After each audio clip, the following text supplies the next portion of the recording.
Bonjour! Il peut nous arriver quelquefois d'être en manque d'idées pour nos cours ou nos entraînements.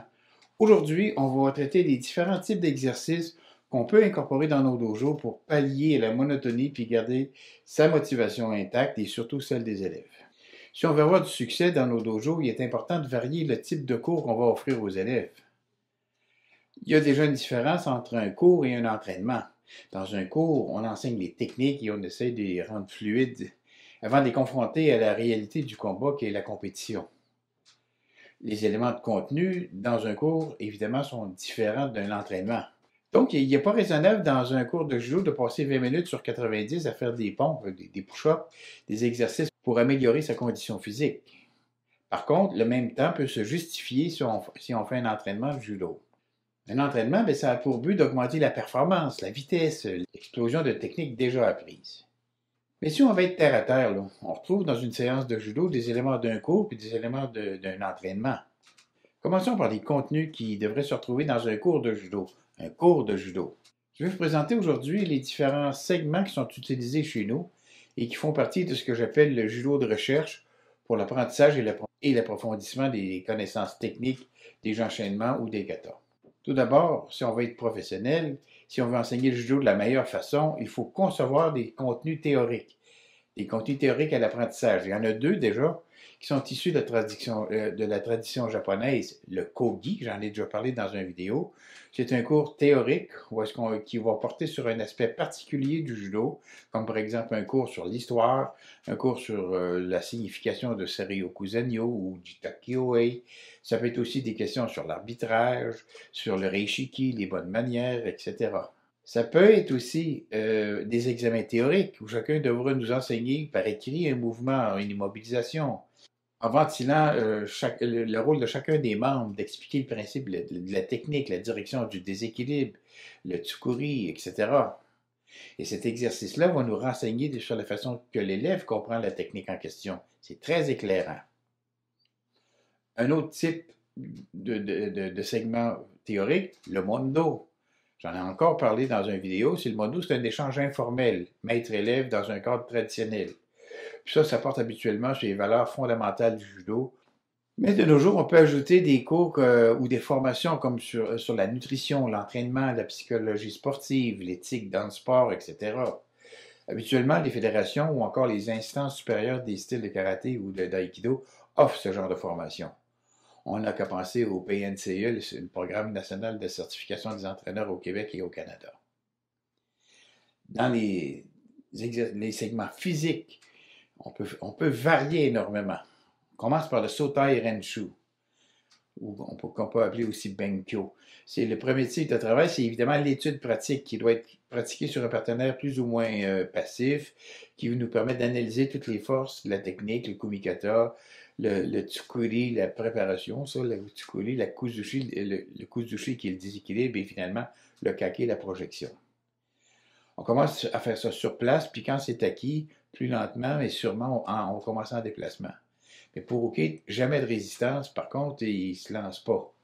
Et ça se fait aussi bien au sol que debout. C'est un exercice qui est indispensable. On peut aussi travailler seul, ce qu'on appelle Tandoku Renshu. Il faut essayer de visualiser le plus précisément possible un partenaire, fictif évidemment, et on travaille dans le vide, un peu comme le travail du boxeur avec le shadow boxing. Évidemment, il faut avoir une très bonne idée de la technique pour être capable de faire le Tandoku Renshu comme il faut. Et on va évidemment gagner beaucoup de temps. Il n'y a pas de chute. On peut utiliser le Tandoku Renshu comme échauffement en faisant des longueurs, notamment sur Sasai Tsurikomiyashi, des Hashibarai ou Sowinage. Le très grand avantage pour le professeur, c'est qu'on voit ce que l'élève fait comme geste et on voit s'il comprend ou non les différents vecteurs, les différentes directions de poussée. C'est extrêmement révélateur, surtout chez les balayages. Un autre segment qui est mal compris, l'uchikomi. En fait, c'est des attaques répétées, c'est des attaques rapides sur un adversaire qui est statique, qui oppose une certaine résistance avec le corps et non pas avec les bras. Ce qui est important, c'est simplement de répéter toujours le même geste. Il faut que le premier mouvement, le 5e mouvement, le 20e mouvement soient identiques au premier. Puis on chute au 10e mouvement ou au 20e mouvement. Ça, ça sert à forger ce qu'on appelle la mémoire corporelle. Si on le fait sous forme d'apprentissage, on fait ça à base des basses séries à basse vitesse pour la qualité du geste.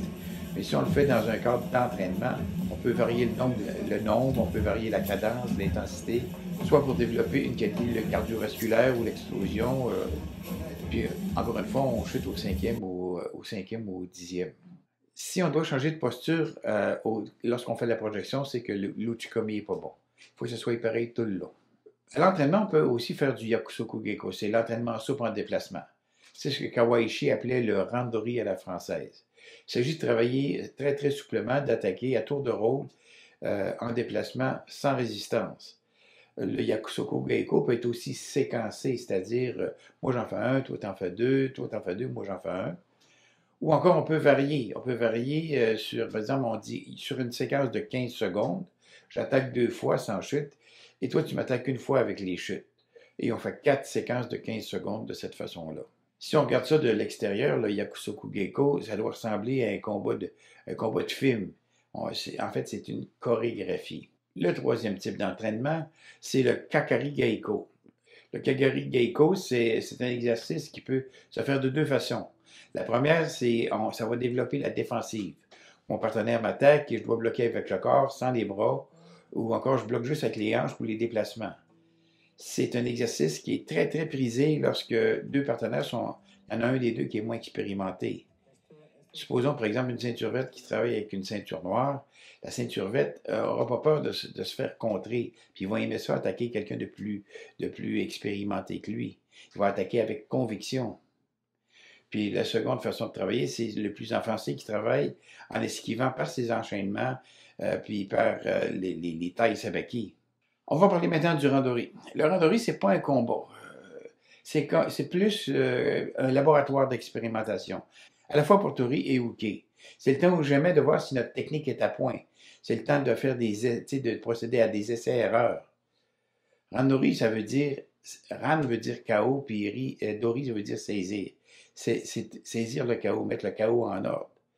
C'est un exercice qui est extrêmement difficile à réaliser à cause des égos. Les égos. Kano disait avec raison, je n'aurai pas de problème à trouver des professeurs de judo, mais je vais avoir beaucoup de difficultés à trouver des professeurs de randori.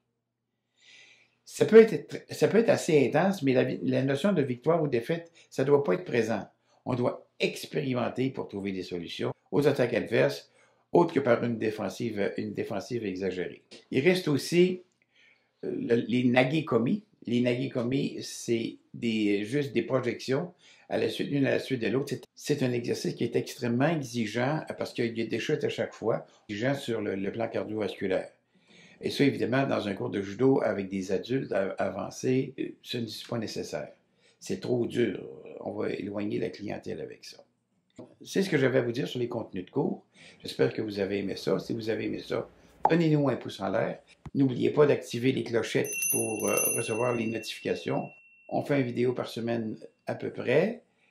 Partagez ces vidéos-là avec vos amis, avec votre famille, avec tous ceux que vous pouvez.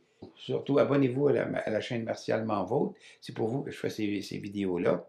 Mais plus important encore, allez pratiquer 1, 2 ou 3 fois par semaine. C'est plus important que regarder des vidéos, même les miens. En attendant, faites attention à vous et à la prochaine.